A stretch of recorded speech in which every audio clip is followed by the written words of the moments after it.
Clase de Romanos, capítulo 7.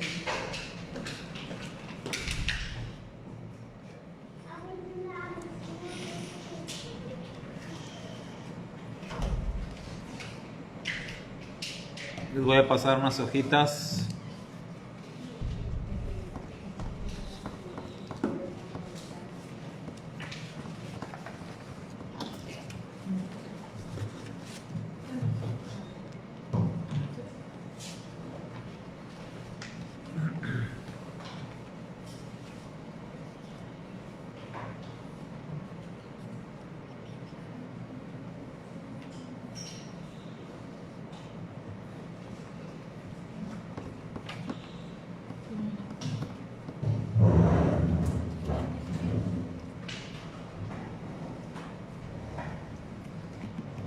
Shabbat Shalom, hermana Angelina Luna.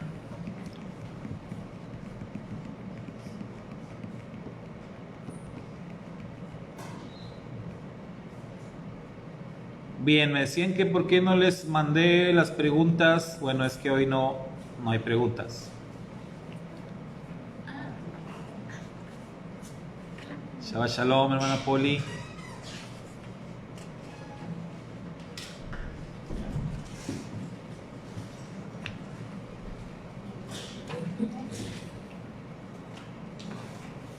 Saluda a la hermana Poli, la hermana Angelina. Bendiciones, saludos, shalom, Poli, bendiciones. Ahí va. Los voy a poner para que los vean. Ahí está. Shalom, hermana Angelina. Bendiciones, hermana.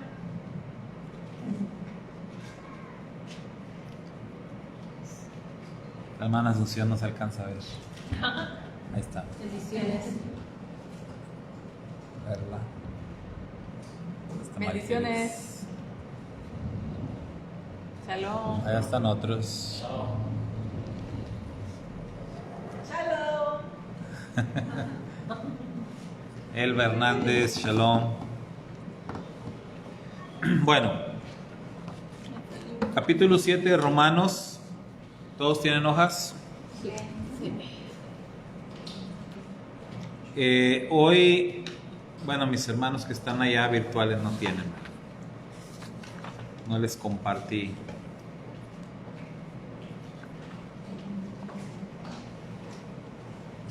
El día de hoy vamos a ver a manera de... O sea, no tenemos cuestionario, no tenemos preguntas, vamos a verlo a manera de comentario. Ahí ustedes van a ir viendo que viene el verso y un comentario o algunos versos, comentario, así es como lo vamos a estar viendo hoy.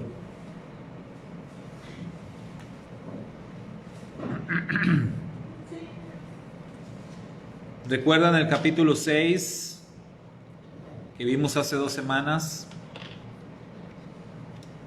¿Sí se acuerdan de qué estuvimos hablando?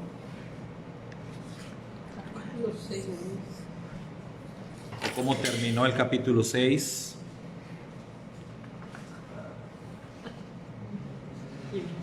Tienen su Biblia ahí a la mano, chequen cómo termina el capítulo 6 de Romanos. Para establecer bien la conexión, cómo comienza este capítulo 7.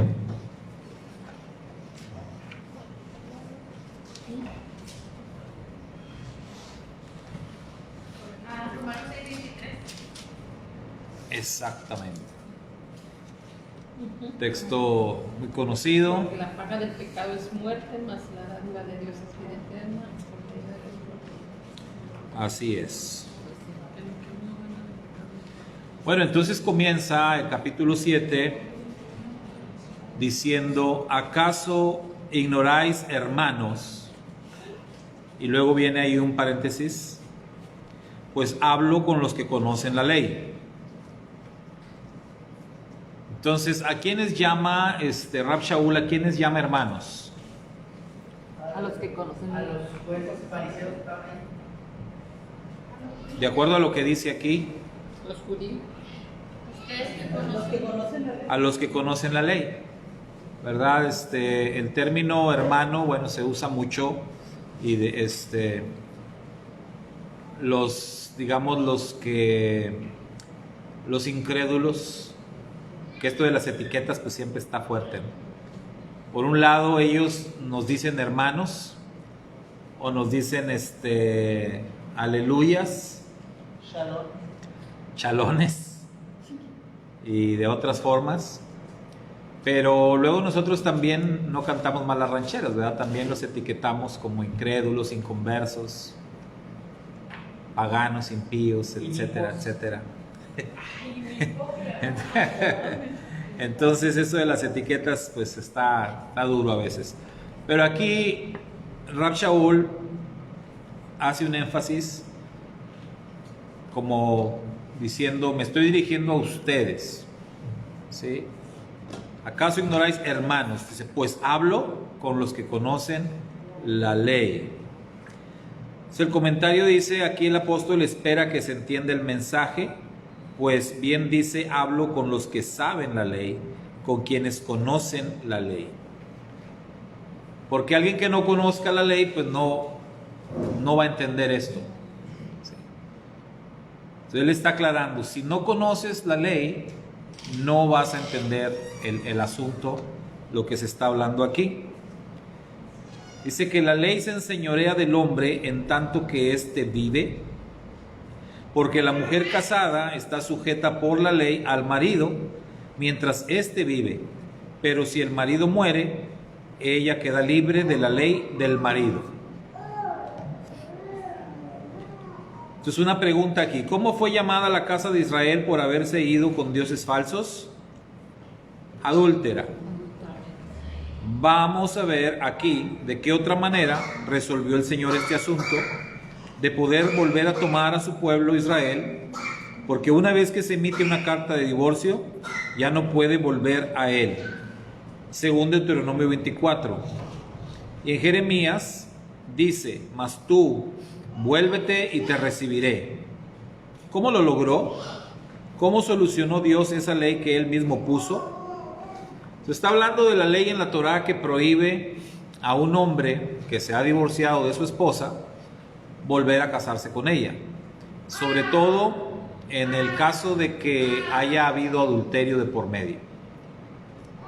Entonces, si hay un divorcio por causa de adulterio, la Torá prohíbe que vuelvan a unirse, al varón le prohíbe volver a casarse con esa mujer adúltera.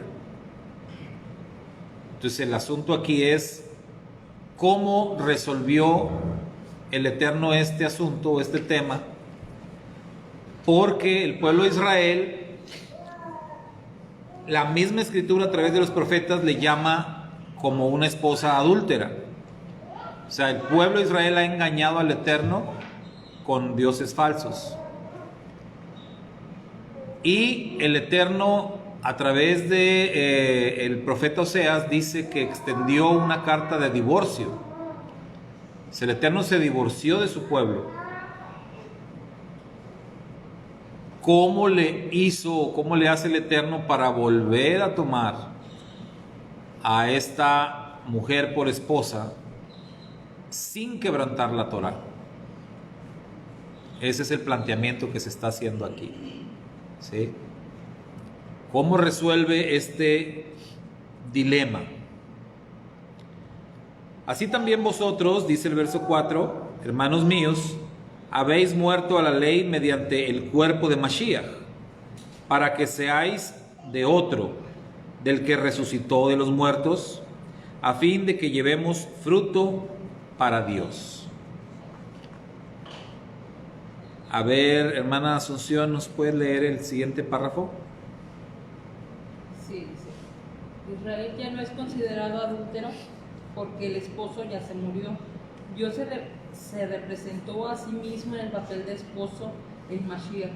Mashiach representa el papel del esposo que viene por su esposa, pero mientras él está vivo, y aquí vamos a entender el misterio de la muerte de Mesías, porque mientras el Mesías esté vivo, como era considerado el pueblo de Israel, adúltero, ¿qué tenía que hacer? dos opciones: apedrear a la esposa por adúltera o tomar el lugar de la esposa y morir en el lugar de la esposa, de manera que en el momento que él muere ya no sería llamada adúltera, porque está libre de la ley del marido. Eso es lo que llevó a Yeshua HaMashiach a la cruz. Muy bien, entonces la Torá establece o da estas opciones. Si el esposo tiene su esposa que es adúltera, entonces el esposo tiene dos opciones. Una, apedrearla, ¿sí? Darle muerte por adúltera. La otra, sacrificarse por ella. ¿Sí? Te pones en su lugar y entonces se sacrifica por ella. ¿Se acuerdan cuando dice la escritura, previo al nacimiento de Yeshua, que Miriam está embarazada? Y cuando Yosef se da cuenta que está embarazada, ¿se acuerdan qué quiso hacer?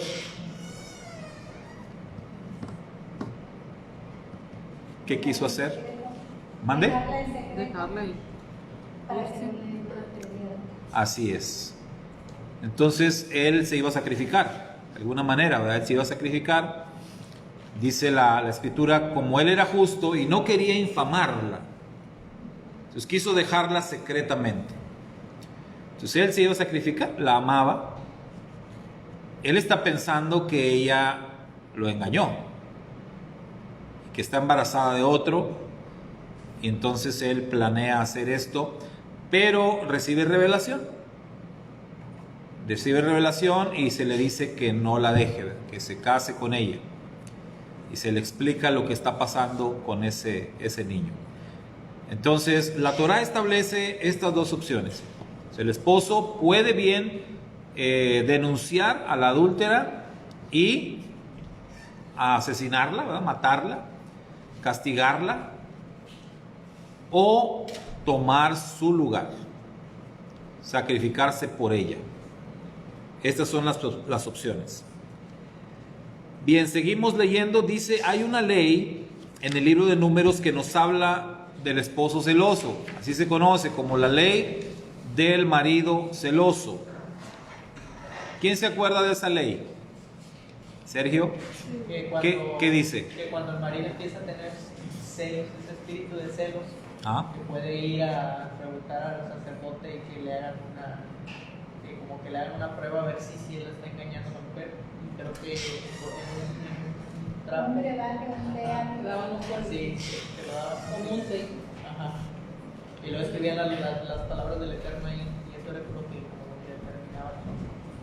Pero que se ve que se practicó. Pero bueno, era algo así trata. Entonces, esa es la ley del marido celoso. Entonces el marido sospecha que su esposa lo está engañando. Sospechaba, estamos hablando de los tiempos del templo.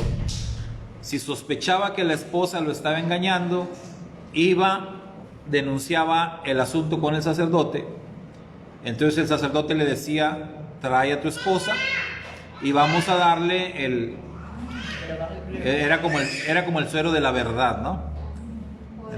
Entonces se preparaba, pero se agarraba un poquito de tierra del santuario, ¿sí? Tierra del santuario, se revolvía, se mezclaba con agua, y el sacerdote escribía el tetragrama, lo escribía, Yud Hei Vav Hei, como en un pedacito de, pues me imagino de algún cuero de animal o algo, no había papel, ¿verdad? Escribía ahí Yud Hei Vav Hei y lo echaba dentro de la preparación, lo mezclaba y ya se lo daba a la mujer, ándele, tómeselo. Entonces, si la mujer, claro, antes de dárselo a beber, le daban la oportunidad, ¿verdad? A ver, ahora sí que aquí delante del Dios Altísimo, confiesa, ¿no? Si estás cometiendo adulterio, confiésalo. Si no, te vas a tener que tomar esto.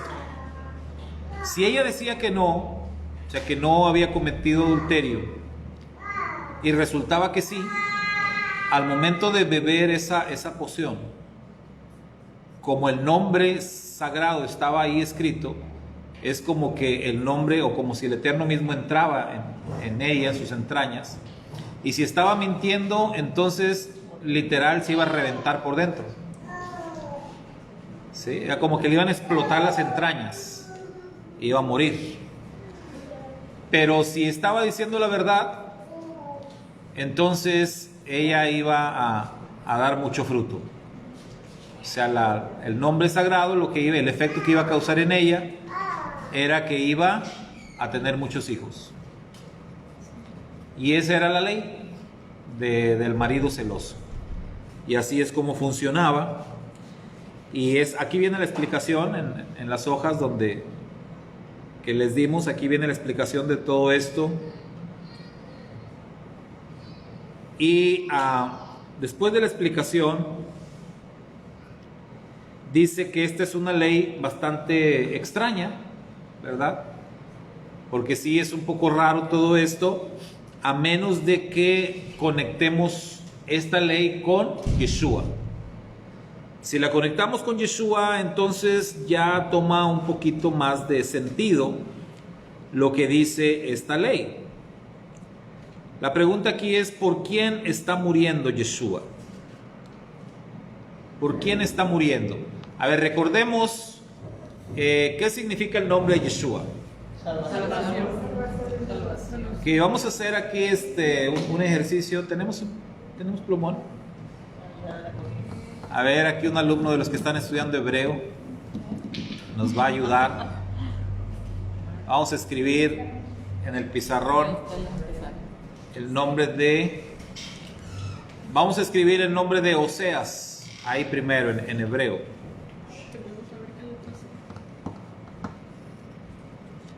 Oseas.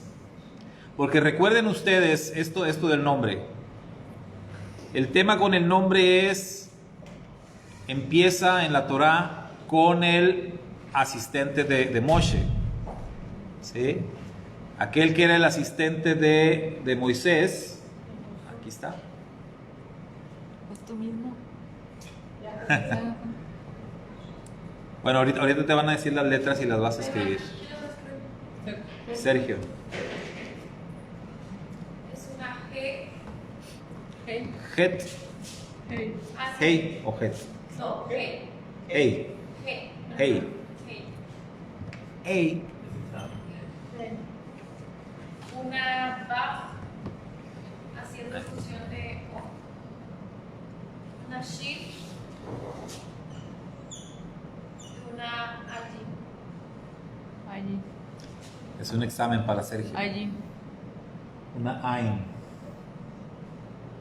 Esa. Ahí está. Sí, así es que. Bueno, Te falta el puntito de la puntito el puntito de la Shin. Ahí está. Bueno, ese nombre que acaba de escribir Sergio a lo mejor no se aprecia para los hermanos virtuales. No se alcanza a apreciar. Ah, está bien, está bien. Bueno, ese nombre es el nombre de Oseas. ¿Sí? Oseas. Así se llamaba el siervo de Moisés. Joshea. En hebreo, Joshea. Entonces, cuando Moisés le cambia el nombre, este nombre así como está, Joshea, significa salvación. ¿Sí? Así como está, significa salvación. Pero cuando le cambia el nombre Moisés, lo que hizo fue únicamente agregarle una yod al principio. Entonces ahí le agregamos una yod al principio.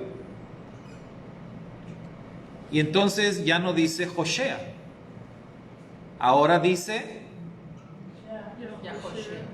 Yehoshua. Acuérdense, lo acabamos de aprender anoche. La función de cómo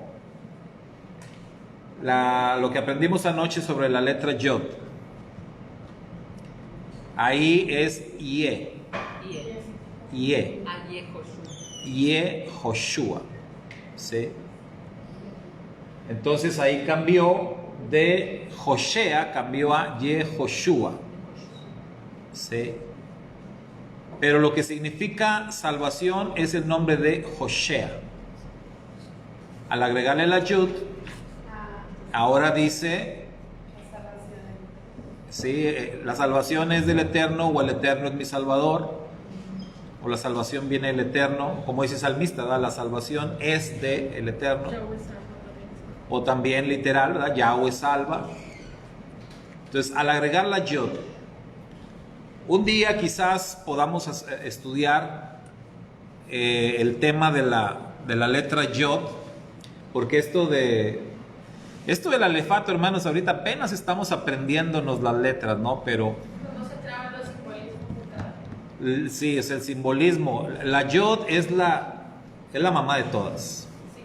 La yod es la mamá de todas las letras del alefato. El simbolismo y la profundidad que tiene la letra yod es tremendo.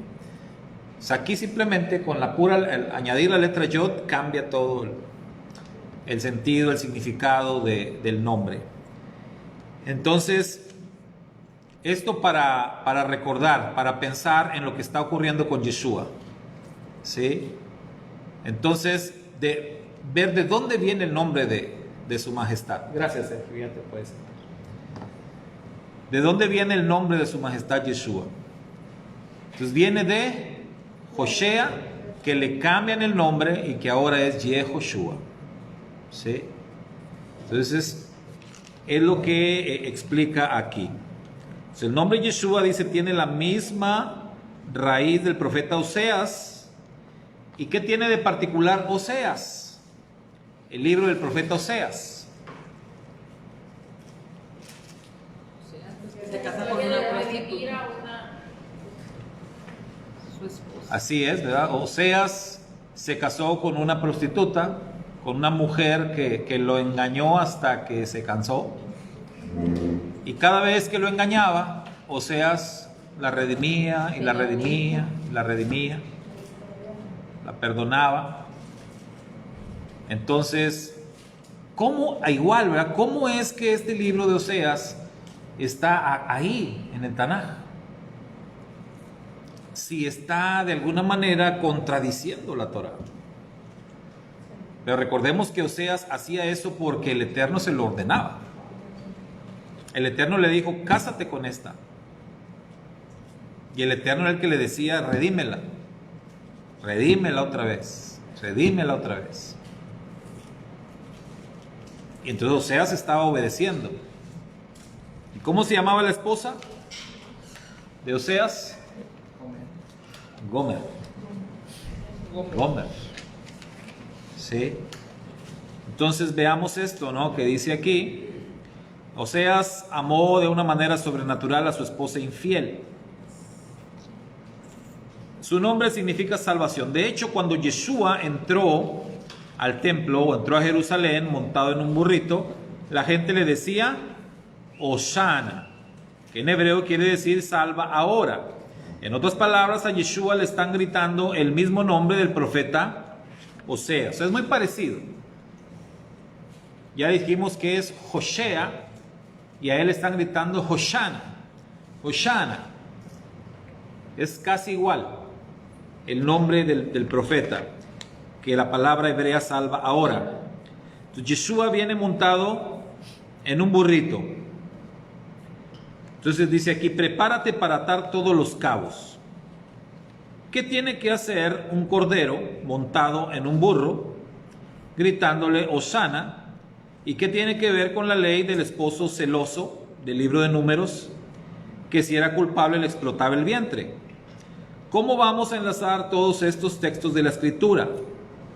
No hay texto en la Escritura que no tenga que ver con la redención y el plan de Dios de salvación. De acuerdo a esta ley, si el esposo era culpable, le explotaban las entrañas. No, sí, la esposa. La esposa. Sí, o sea, pero acuérdense que dijimos, el esposo tiene dos opciones. o denunciarla y matarla a pedradas o tomar su lugar. Pero si el esposo toma su lugar, entonces el esposo es el que se toma la poción. O sea, a la hora de presentar a la esposa delante del sacerdote, y ahí, a ver, bueno, aquí está el brebaje. Aquí lo que va a pasar es que si ella es culpable, le van a explotar las entrañas. Pero el esposo dice, no, pues yo amo mucho a mi esposa, entonces yo quiero tomar su lugar. Entonces el sacerdote decía, bueno, entonces tú te la vas a tomar ahora. Sí, porque el sacerdote, a mí no me van a hacer aquí trabajar de oquis, ¿verdad? Aquí, de que alguien se toma, esto se lo toma. No se queda en rebaja. Sí, no se va a quedar aquí. Es decir, el esposo toma el lugar de la esposa, él se iba a tener que tomar. Entonces, por eso dice aquí, si el esposo resulta culpable, entonces, no era el esposo, ¿verdad? Pero, tú quisiste tomar el lugar. Entonces, si ella es culpable, tú eres culpable. Entonces, ¿qué iba a pasar con el esposo? Si resultaba que ella era culpable, pues le iban a explotar las entrañas. ¿Sí? Entonces dice, ¿cómo vamos a enlazar todos estos? Ok. De acuerdo a un cardiólogo que estudió la muerte clínica de Yeshua, esto lo pueden ver en YouTube, también hay un documental sobre esto. Estudió la muerte clínica de Yeshua, que cuando le perforaron el costado salió sangre y agua. ¿De dónde sale esto? De su costado. ¿De quién más salió algo o alguien de su costado? ¿De Adán? ¿Qué salió de Adán? Esposa, ¿verdad? Eva. De Yeshua sale sangre y agua. ¿Qué es lo que representa esto? De acuerdo al estudio que hizo ese cardiólogo, dice que la sangre y el agua es resultado de una muerte por rotura del miocardio. Quiere decir que el músculo cardíaco se rompió. Fue tal su agonía en la cruz, fue tal su sufrimiento, que el músculo cardíaco se explotó. En otras palabras, sus entrañas explotaron de amor. Explotaron por una presión muy fuerte que había en él. ¿Y cómo saber en lo que estaba él pensando a la hora de dar su vida? ¿Cuál fue una de las palabras que dijo? Padre, perdónalos porque no saben lo que hacen. También dijo, tengo sed. Al principio no quiso recibir la bebida, pero al final dijo, tengo sed, y le acercaron un hisopo con vinagre. Y una vez que la bebió, dijo, Padre, en tus manos encomiendo mi espíritu, y murió. Le clavan la lanza y sale sangre y agua, y de ahí surge quien habría de volver para hacerse su esposa. Él fue quien murió para limpiar a su esposa, para presentársela a sí mismo. ¿Y por qué dijo consumado es? Si le dijeron Hoshana, y si lo relacionas con Oseas, ¿por quién pagó Oseas el rescate o a quién redimió? ¿Y cómo se llamaba? Gomer. ¿Y qué significa Gomer en hebreo? Terminar, consumado. Ahí está, ¿verdad? Consumado, terminado. Ese es el significado de Gomer. Entonces, cuando Yeshua dice en los evangelios, dijo consumado es, o como dice el griego tetelestai, la deuda está pagada, el equivalente en hebreo es la palabra Gomer. Entonces realmente él no dijo tetelestai, ¿verdad? Porque no hablaba griego, o sí lo hablaba, pero no ahí. Entonces lo que realmente él dijo fue Gomer, terminado, consumado. Pues esto ya está hecho. Entonces, ¿quién estaba en su mente de Yeshua? ¿En quién estaba pensando cuando él está muriendo ahí? Israel. En Israel, en la adúltera, ¿verdad? En su esposa, la que él quiere redimir. Él dijo, he venido a buscar y salvar lo que se había perdido. Entonces, eso es lo que hay en su corazón, a quien él está rescatando. Dice ahí más abajo que él vino a pagar el rescate por la esposa adúltera que engendró hijos gentiles, hijos que dejarían de ser pueblo, según dijo el mismo profeta Oseas, hijos que se mezclarían entre las naciones, que se harían gentiles. ¿Y por qué baja en un burrito? Porque también el profeta Oseas, a la casa de Israel, que se asimila entre las naciones, la define con el simbolismo de un burro, de un asno. Se dice que la casa de Israel, las 10 tribus del norte, son como un asno montés. El libro del profeta Oseas es importantísimo para entender el plan de redención, sobre todo de la casa de Israel o la casa de Efraín.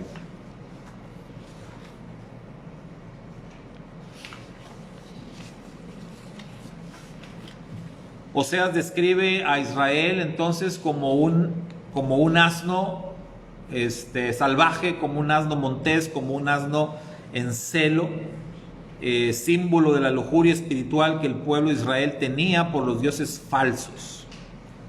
Ahora, curiosamente también la ley dice, otra ley también de esas un poco extrañas. ¿Se acuerdan cómo se llaman estas leyes extrañas?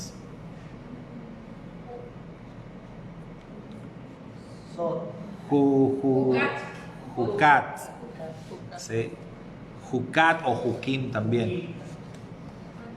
Son mandamientos difíciles de entender, que los lees y dices, bueno, ¿y eso como para qué? Qué raro, ¿por qué se nos pide hacer eso?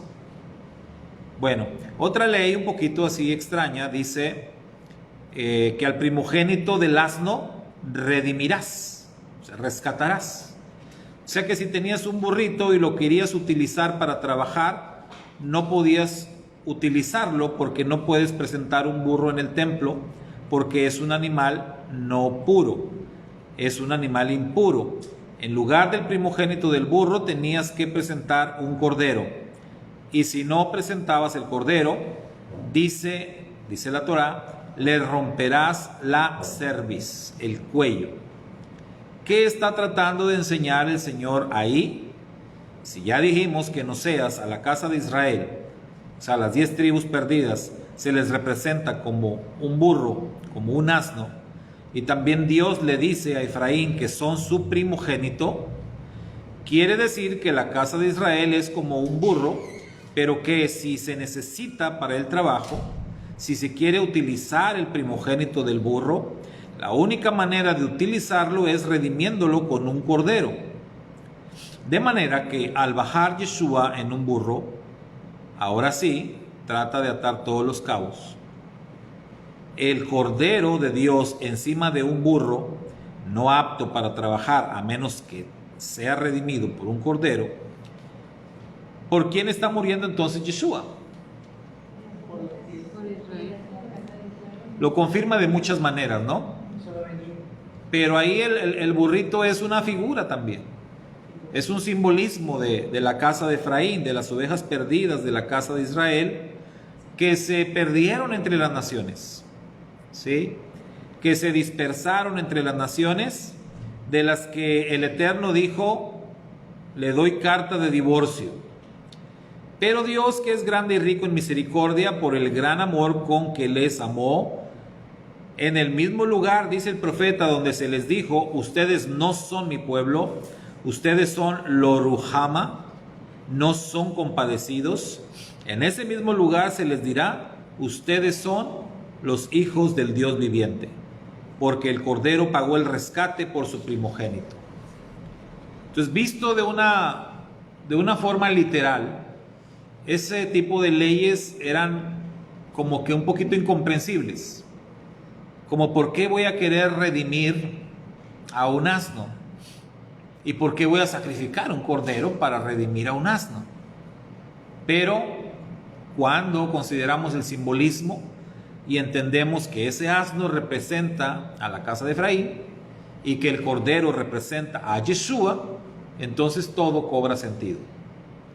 Entonces Yeshua iba a morir para rescatar, para purificar a las ovejas perdidas de la casa de Israel, que también es representada por la mujer adúltera, por la mujer infiel de la que el Señor se divorció. Entonces, aquí vamos entendiendo la razón por la cual Yeshua murió. Ya que la Torá prohíbe que vuelva a tomar al pueblo de Israel por esposa, por su infidelidad, Yeshua como esposo dice: yo voy a tomar el lugar de ella. No la voy a apedrear, no quiero que muera. Yo tomo su lugar. Entonces es Yeshua quien se toma la posición. Y en este caso, como resulta que efectivamente la esposa sí era infiel, el resultado tiene que ser muerte. Y muerte por explosión de las entrañas, que eso fue lo que le pasó a Yeshua. Su corazón estalló, dicen que incluso hasta los pulmones estallaron cuando él murió ahí en el madero, y por eso salió sangre y agua del costado. Entonces en él se está cumpliendo un montón de leyes, de mandamientos, ¿sí? La Torá, por eso él es la Torá hecha carne. Él está cumpliendo con ese aspecto de la Torá. Y dice el 7.3: así que viviendo el marido se llamará adúltera si fuere de otro varón, mas si su marido muriere es libre de esa ley, de tal manera que no será adúltera si fuere de otro marido. Así también vosotros, hermanos míos, habéis muerto a la ley mediante el cuerpo de Mashiach, para que seáis de otro, del que resucitó de los muertos, a fin de que llevemos fruto para Dios. Y el comentarista dice: ¿qué les parece?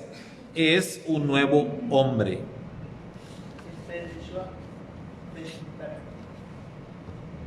O sea, ¿se acuerdan que cuando él resucita no lo reconocen?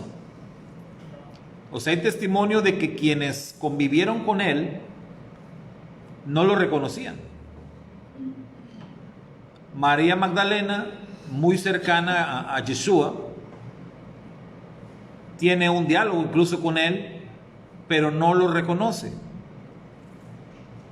Los que en el camino de Emaús se pone ahí al lado de ellos, viaja con ellos, se sienta con ellos, platica con ellos, se pone a comer con ellos y no lo reconocen.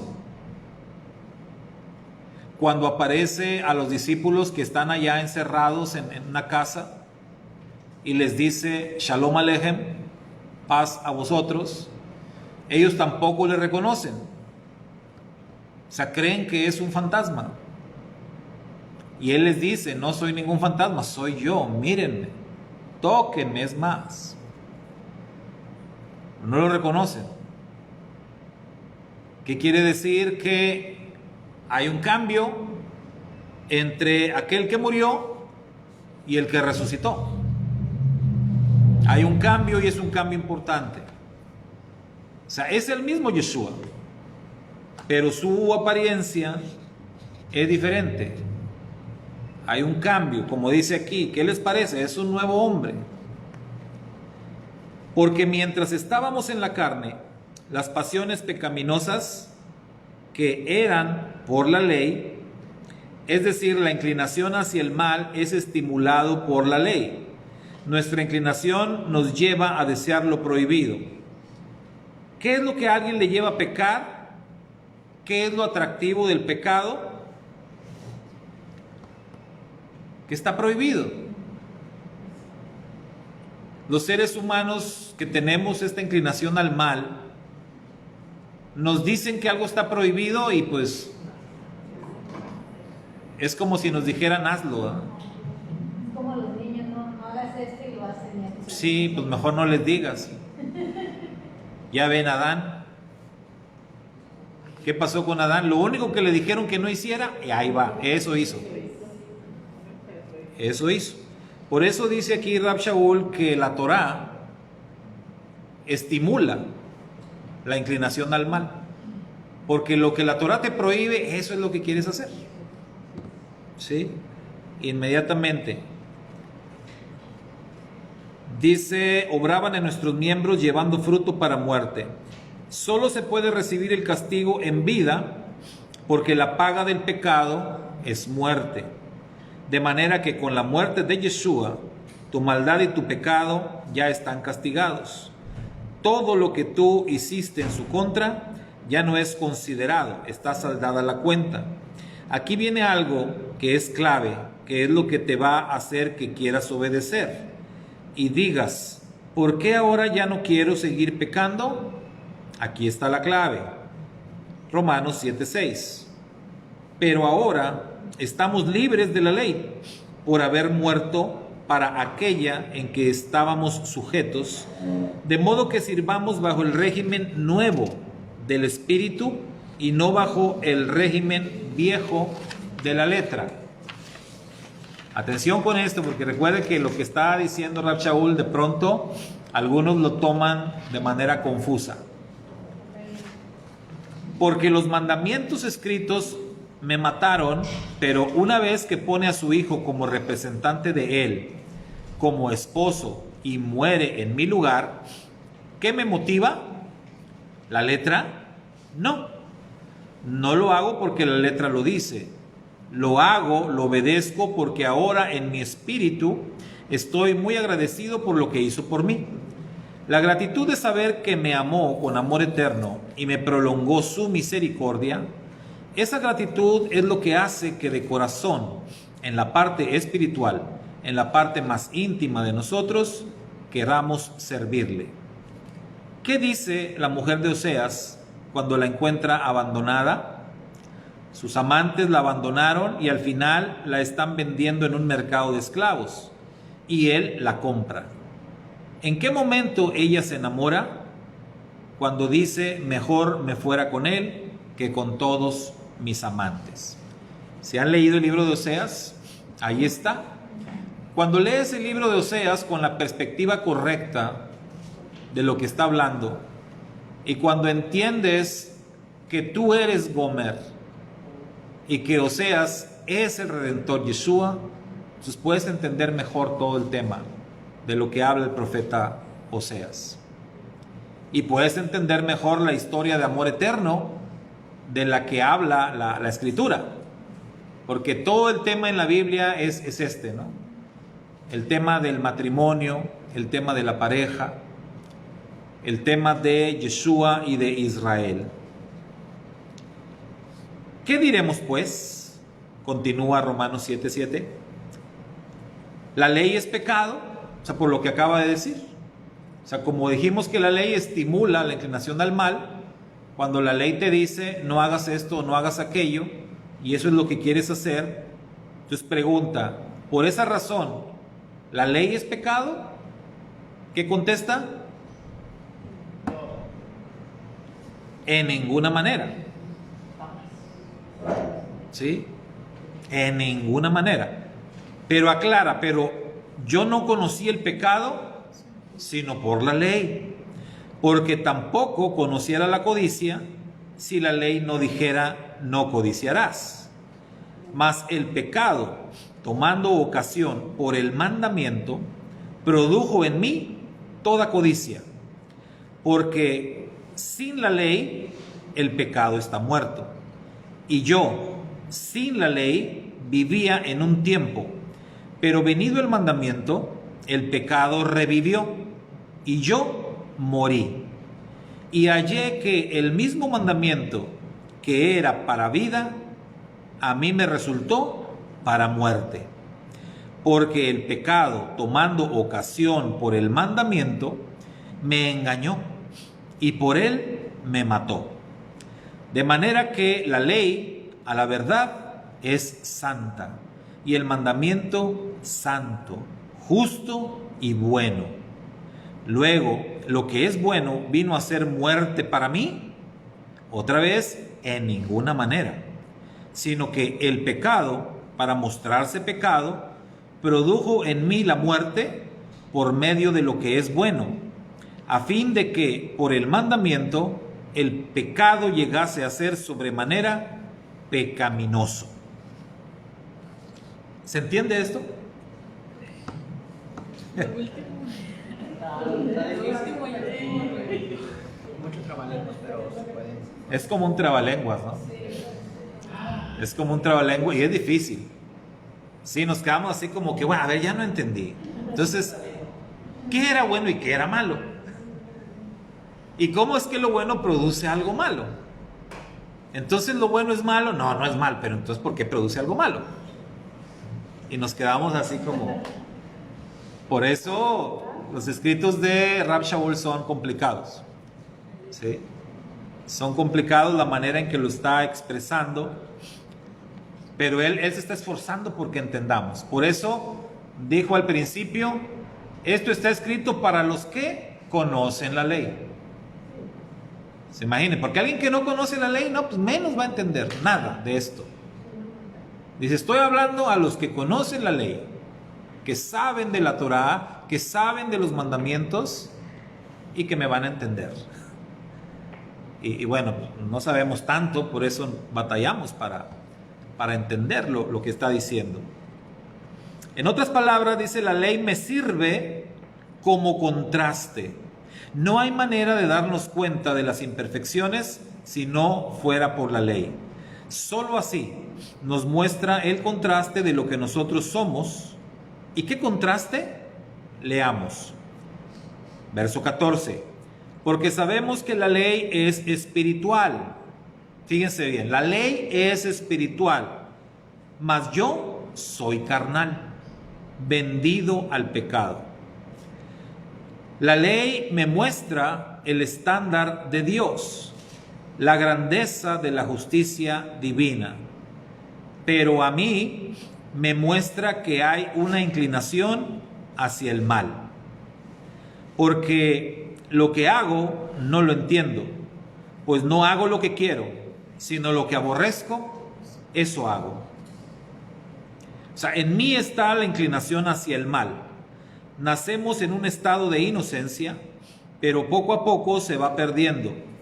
Y es lo que dice Génesis 8:21. Percibió Yahweh olor grato y dijo Yahweh en su corazón, no volveré más a maldecir la tierra por causa del hombre, porque el intento del corazón del hombre es malo desde su juventud. Ni volveré más a destruir todo ser viviente como lo he hecho. ¿Por qué? O sea, allá en Génesis dice que ya el hombre está corrompido de tal manera que lo que busca en todo momento es hacer el mal. Incluso los pensamientos del hombre en todo momento son pecaminosos. Y yo sé que en mí, esto es en mi carne, no mora el bien, porque el querer el bien está en mí, pero no el hacerlo, porque no hago el bien que quiero, sino el mal que no quiero, eso hago. Y si hago lo que no quiero, ya no lo hago yo, sino el pecado que mora en mí. Así que, queriendo yo hacer el bien, hallo esta ley, que el mal está en mí. O sea, el mal no entra de afuera, el mal ya está dentro de mí. Como dijo Yeshua, ¿verdad? Que de dentro de nosotros es de donde sale todo lo malo. No es lo que entra, sino es lo que sale del interior. Porque según el hombre interior, me deleito en la ley de Dios. Dice el comentarista aquí, ¿tiene lógica o no tiene lógica vivir conforme a los mandamientos?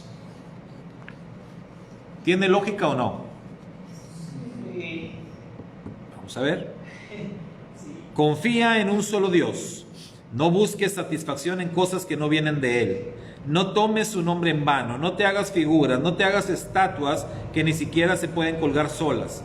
¿Cómo le vas a pedir a un cuadro que te solucione tus problemas? A ver, dile, cuélgate tú solo. Y si haces eso te voy a rezar y creer en ti. Pero si no puede hacer lo más sencillo, ¿cómo vas a creer en Él?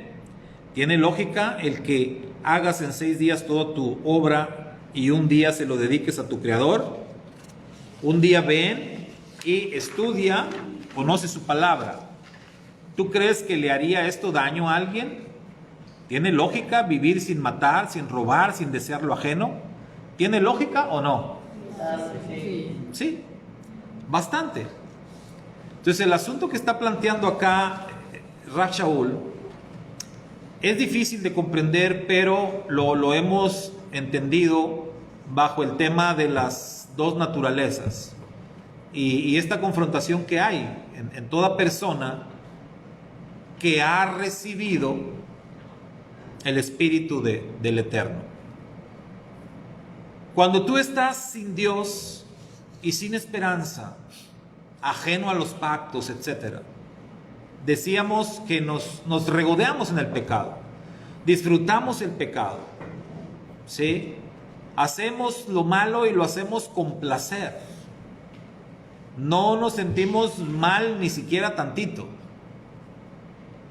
Pero cuando conoces al Dios de Israel, cuando conoces a su Hijo, nuestro Redentor, y depositas tu fe en Él, entonces todo cambia. Y en la medida que vas conociendo a Yeshua y que vas entendiendo lo que Él hizo por ti, y que vas entendiendo el amor que Él tiene, porque no hay nada más que pueda impactar la vida de una persona que el amor. Eso es lo que más puede impactar. Si hay algo que puede realmente hacerte sentir mal o hacerte sentir culpable de algo, es saber que la otra persona te ama y que tú le has fallado. Que tú le has fallado a alguien que te ama muchísimo, alguien que ha puesto su confianza en ti, y que le falles a esa persona, eso es lo que más te puede doler, lo que más te puede motivar. Entonces, conocer la historia de amor como la plantea la Biblia, entender la magnitud del amor como dice Juan, mirad cuán grande amor nos ha dado el Padre. Cuán grande amor. Que a veces lo decimos, lo cantamos, pero no logramos entender el tamaño, la magnitud de ese amor que Él ha tenido por nosotros. Pero cuando lo entendemos, aunque sea un poquito, entonces es cuando sentimos ese peso, ¿no? Ese peso de la culpa por haber fallado, porque entendemos ese amor del que nos habla. Hay cantos, canciones que han sido inspiradas, sin lugar a dudas, por el Espíritu del Eterno, y que tratan de expresar o tratan de retratar un poquito de ese amor. Hay una canción que a mí en lo personal me gusta mucho de Jesús Adrián Romero, que habla de esto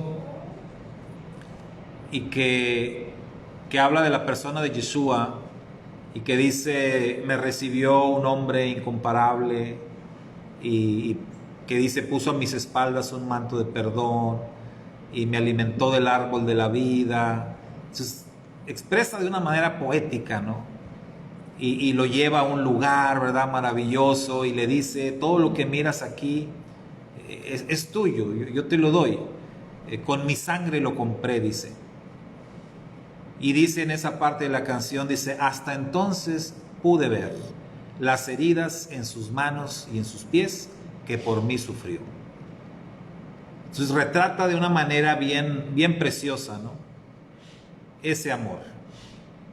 Entonces, muchas veces estamos viendo las bendiciones, estamos viendo todo lo que Él nos da, todos los beneficios, pero se nos olvida considerar lo que costó, cuál fue el precio de todo eso. Y ahí en la canción dice, ¿verdad?, entonces pude ver, ¿sí?, el sufrimiento, lo que Él pagó. Y necesitamos de verdad entenderlo así, considerar el precio. Cuando estamos enfocados solamente en la gracia y nada más en la gracia, tendemos a olvidar que si bien esto lo recibimos como un regalo, costó. No nos costó a nosotros, pero tuvo un precio altísimo. Y es importante entenderlo, porque saber esto es lo que nos va a llevar a poder agradecer. A partir de que lo entendemos, entramos en esta lucha de la que está hablando Rab Shaul. Esa lucha interna, esas dos fuerzas que están en nosotros. La fuerza de la inclinación al mal, que es despiadada, que es terrible. Miren ustedes quién está hablando aquí.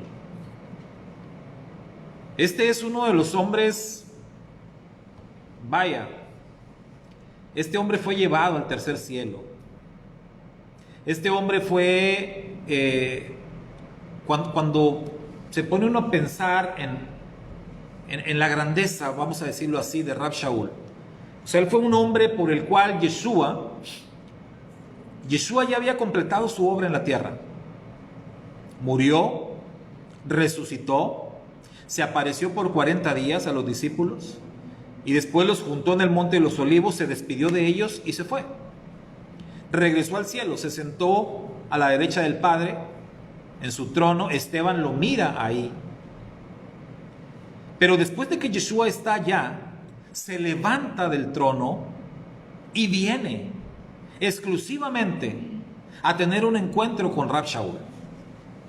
Para que tengamos una idea de quién era ese hombre y lo importante que era Rab Shaul en los planes del Eterno. Que después de que Yeshua completó su obra, regresa otra vez. Viene exclusivamente a llamar a Rab Shaul y enseñarlo, porque dice él que Yeshua lo llevó allá al desierto y allá estuvo con él. Él dice como 11 años. Enseñándole directamente. Rab Shaul dice: a mí ni Pedro ni ninguno de los otros grandes apóstoles me enseñó nada. Yeshua directamente me enseñó. Ese hombre es el que está hablando aquí. Ese hombre es el que escribió esto. Y ese hombre es el que dice aquí: quiero hacer lo bueno. Quiero hacerlo. O sea, el deseo está, pero no puedo.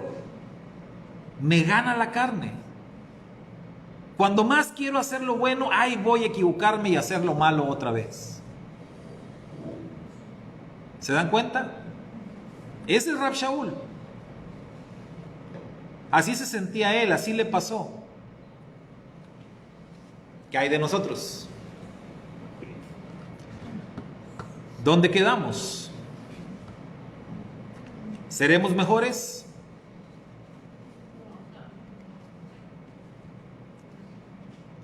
Necesitamos aprender mucha humildad, ¿no? Mucha humildad. Tener los pies en la tierra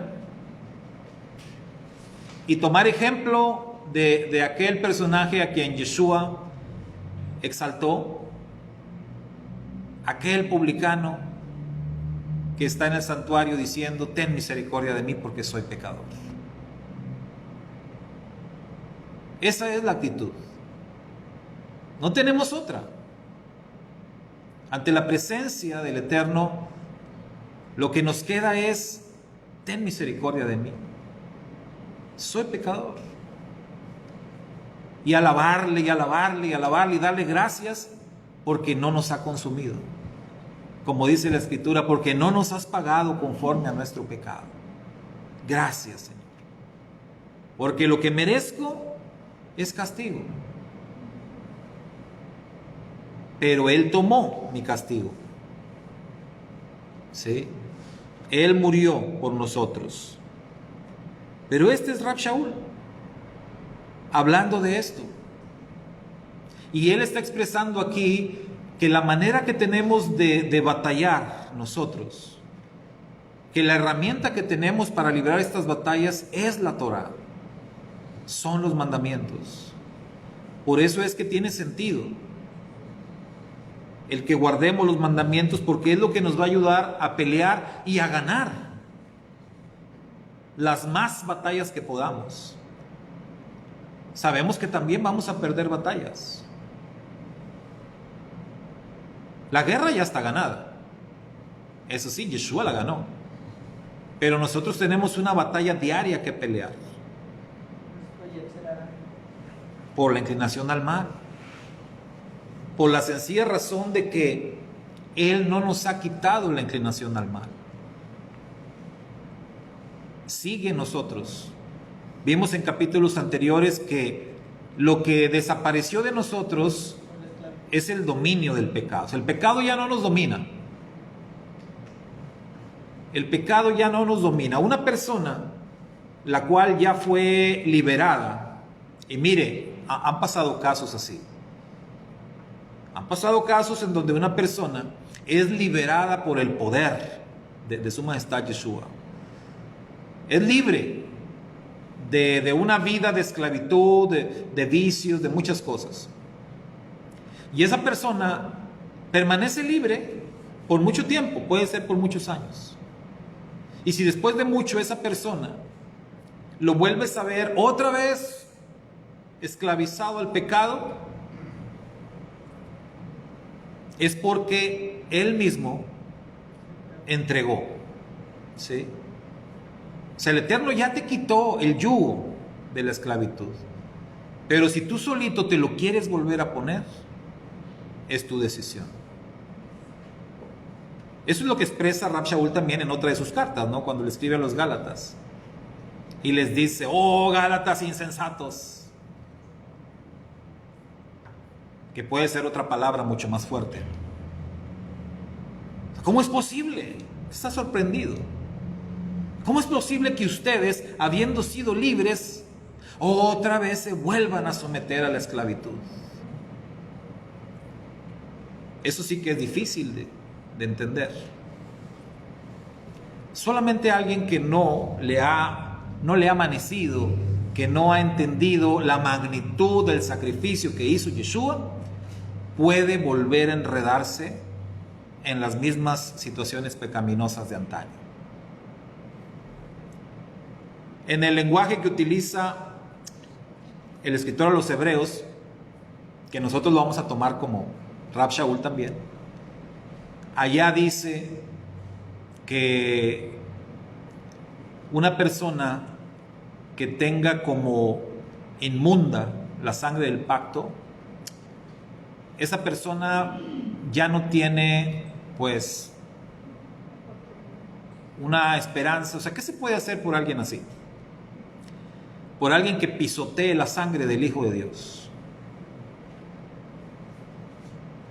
¿Qué queda? Dice el escritor sagrado, ahí lo único que queda es una expectativa horrenda, un hervor de fuego que va a devorar a los adversarios. Eso es lo que queda. Si tú no valoras, o sea, se entiende que cuando no sabías, no conocías, se entiende que te burlaras, se entiende que hasta le escupieras el rostro al Señor. O sea, se entiende que hayas sido parte de la multitud y que estuvieras ahí gritando, crucifíquenlo, crucifíquenlo, sí, que lo maten. Se entiende que hayas estado parado frente a la cruz burlándote, mira, si eres el Hijo de Dios, a ver, bájate de ahí. Se entiende que hasta le hayas aventado unas pedradas ahí al crucificado, que le hayas escupido, se entiende, no sabías, no entendías. Como los que están escuchando el sermón de Pedro. Escuchan la acusación y entienden la magnitud de lo que hicieron. Y por eso dijeron, ¿qué haremos? ¿Qué podemos hacer? Y Pedro les dice, no se preocupen. Ustedes lo hicieron en ignorancia. No sabían, no habían entendido. Pero ahora ya están entendiendo. ¿Sí? Ahora ya están entendiendo. Ahora lo que hay que hacer, les dice él, bueno, arrepiéntanse, hagan teshuvá. Bautícense para que sean perdonados de sus pecados. Reciban el Espíritu. Pero, ¿y luego qué sigue? Luego hay que mantenerse puro. Hay que mantenerse puro en el camino del Eterno. No debes de volver atrás a las mismas cosas. Porque si regresas otra vez a lo mismo, es como que ahora sí, conociendo y sabiendo quién es, lo vuelvas a apedrear y lo vuelvas a escupir y volverías a hacer eso. Eso es como si lo hicieras, es lo que dice Hebreos. Y si lo haces ya con ese conocimiento, entonces lo único que puede haber para ti es destrucción. Es destrucción. Entonces de eso se trata el tema de la santificación, del que también va a hablar aquí Rab Shaul en esta carta. Vamos a entrar en el capítulo 8 y ahorita, bueno, vamos a terminar esta parte. Esta última parte dice: ¿has llegado al punto de la bancarrota espiritual? Es que todavía no has tenido un encuentro con el Señor. Pero una vez que llegas a la conclusión de decir miserable de mí, ¿qué te queda hacer? Hacer la pregunta correcta. ¿Cuál es la pregunta correcta? No es ¿cómo hago para salir de esto? ¿Qué me recomiendas? ¿A qué curso asisto? ¿Cómo le hago? Esa no es la pregunta correcta. Porque ¿cuántas veces que estás en la condición de miserable de mí, surge el amigo, el vecino, y empiezan a darte varias soluciones que sigues y que ves no ha cambiado nada? Sigue tu inclinación al mal y sigues diciendo miserable de mí. Y cuando te canses de decir ¿cómo le hago o qué hago?, debes decir ¿quién me librará de este cuerpo de muerte? Una persona que se está ahogando no necesita clases de natación. Lo que necesita es alguien que se meta a sacarlo. Necesita un salvavidas. Y eso es justo la pregunta que hace el apóstol Pablo. ¿Quién me librará? Gracias doy a Dios por Yeshua HaMashiach, Señor nuestro. Así que yo mismo con la mente sirvo a la ley de Dios, mas con la carne a la ley del pecado. Este cuerpo está en corrupción, está en deterioro, pero gracias a Dios que mi maldad ya fue juzgada y castigada en la cruz. Y de esta manera podemos ahora sí introducirnos al capítulo 8, con el que vamos a cerrar la parte doctrinal y poder entender, y para poder entender el capítulo 8 tenemos que entender que la salvación no es como comúnmente se enseña, un concepto totalmente consumado. Bueno, entremos al capítulo 8, o antes de entrar al capítulo 8, vamos a ver como un paréntesis entre el capítulo 7 y el 8, para tratar de ver la perspectiva correcta de la salvación. Ya lo hemos comentado antes, ¿no? Y espero que todos aquí ya hemos entendido que el tema de la salvación no es un hecho consumado. Es un hecho consumado desde la perspectiva divina, pero no desde la perspectiva nuestra. Porque si ya fuera un hecho consumado, entonces ¿dónde queda el que persevere hasta el fin? Ese será salvo. ¿En dónde queda que hay que permanecer en él? ¿En dónde queda que hay que seguir su ejemplo? ¿En dónde queda que hay que obedecer sus mandamientos? Y todo lo demás, si ya fuera un hecho consumado. Entonces, nosotros tenemos todavía mucho que hacer. Y es necesario entender el concepto correcto de la salvación. Este capítulo pues, nos deja este sabor del conflicto interno que tenemos, pero saber que tenemos las herramientas y sobre todo que tenemos a la persona correcta que nos ayuda a salir del hoyo cuando es que caigamos en el hoyo. Por eso el planteamiento de Rab Shaul: miserable de mí, ¿quién me librará de este cuerpo de muerte? O sea, no se queda en miserable de mí. Muchas personas sí se quedan en el miserable de mí, autocompadeciéndose por lo que han hecho mal o siguen haciendo mal, pero no hacen el planteamiento de pedir ayuda. Hace muchos años, en el caso de un varón que tenía un problema de un espíritu inmundo, me tocó ver esa experiencia. de cómo es la persona quien tiene que clamar por ayuda. O sea, no se trataba, entendí yo, esto no se trata de que llegues como una autoridad espiritual y expulses los demonios, sino se trata de explicarle a la persona que está en una situación muy grave, que está en una situación en la que solamente él va a poder salir adelante si pide ayuda, si clama por ayuda a la persona correcta, esto es a Yeshua. En aquel tiempo pues le llamábamos Jesús, ¿verdad? Y le dijimos a esta persona. Desde que entramos en su casa y cruzamos la puerta, nos dimos cuenta que ahí había algo muy malo, porque desde que cruzamos la puerta se sentía una fuerza oscura muy fuerte en esa casa. Conforme le estábamos hablando a esta persona y le estábamos explicando acerca del Evangelio,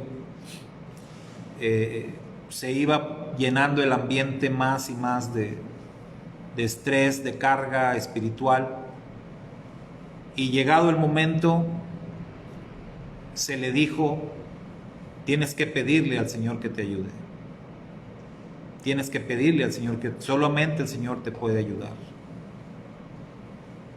Y entonces el hermano pastor que estaba dirigiendo esto, yo solo estaba apoyando, él me dijo: hermano, vamos a ponernos a orar.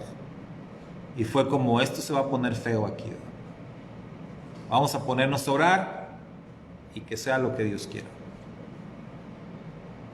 Y siempre platico esta experiencia porque fue algo muy fuerte.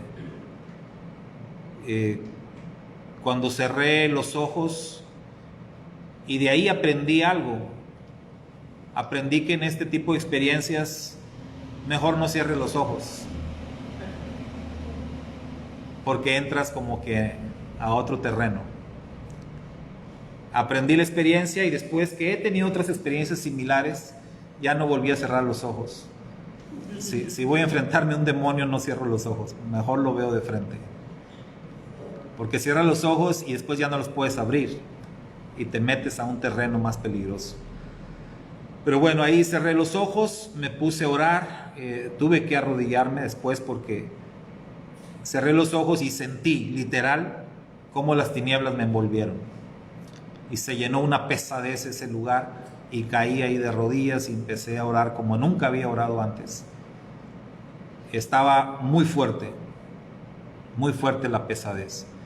Los ruidos que se escuchaban, los sonidos eran algo aterradores. No sé, esperaba en cualquier momento algún golpe, un ataque, una mordida, qué sé yo, ¿no? Me sentía muy feo y escuchaba a aquel muchacho como, pues no sé qué estaba pasando con él, pero ruidos muy feos. Hasta que finalmente, no sé cuánto tiempo pasó, pero cuando él gritó, salió un grito de él muy fuerte, y él dijo: Cristo, ayúdame. Cuando él gritó eso, así al instante se fue todo. Se fue toda esa pesadez, toda esa oscuridad. Yo estaba bañado en sudor, con el corazón a 1000 por hora, pero cuando él gritó, también sentí como que me soltaron. Se fue aquello, abrí los ojos inmediatamente porque no los podía abrir. Ya los abrí, volteé y vi al hermano López, que estaba conmigo ahí por un lado, también arrodillado, y volteé a ver al muchacho y estaba ya tirado en el suelo, igual bañado en sudor y desesperado. Y ya nos levantamos, lo levantamos a él y oramos con él y todo. Pero el punto es lo que dice aquí Rab Shaul. Necesitas pedirle ayuda, tú pedirle ayuda. ¿Quién me librará? Hasta que entiendas que Él es el único que te puede ayudar y clames a Él desde el fondo de tu corazón, entonces la liberación viene. El punto de este capítulo es, después de que Él te ha liberado, si tú solito te vuelves a meter en el mismo problema, ¿qué va a pasar? Ese es el planteamiento, ¿verdad? Ese es el asunto y con ese nos quedamos para irnos al capítulo 8. Que el Eterno nos ayude a seguir entendiendo. Bueno, shalom, bendiciones. Disculpen, hermanos, que no estuve viendo sus comentarios. Me concentré acá en la clase.